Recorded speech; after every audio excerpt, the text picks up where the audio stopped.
wanakuja wanatoa sadaka na wanashika ndio neno. Sasa mimi kazi yangu, wewe kazi yako ni kuomba tu, baba, siku moja ndio waje wafunguke tena. Maana ni mambo ya roho hapa. Ndio. Hiyo mesisita yote nafikiri umeishi wewe bila Mungu. Sio umeishi na Mungu? Ndio. Maana wakati nimefunga ndio wakati Mungu anatoa wale ambao ulioombea kule kando kando wakapona. Sasa Mungu anawateremshia neema ya kutoa sasa shukrani zao. Wanakuwa wa baraka. Wanakuwa baraka, sasa unakuja na shukrani. Kwa Mungu.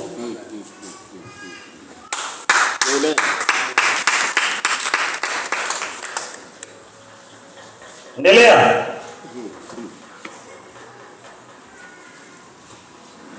Wala hutaonya kwa kuyafuata uyasikiayo kwa masikio yake.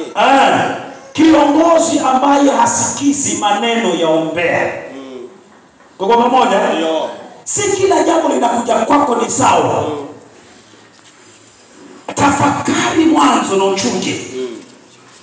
Huyu mama amekuja, huyu baba amekuja, ameniambia hili nitalianzia wapi? Hili nifanyeje? Hili nianzie wapi? Hili nifanyeje? Hili nitaanzia wapi? Chuja mambo.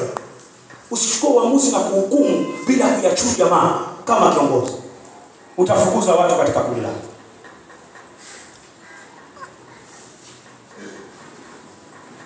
Tumia mamlaka yako vizuri. Ndio. Ya kinywa chako sio kwa ubaya.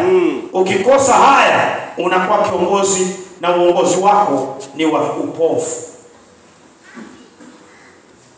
Uongozi wako ni wa upofu.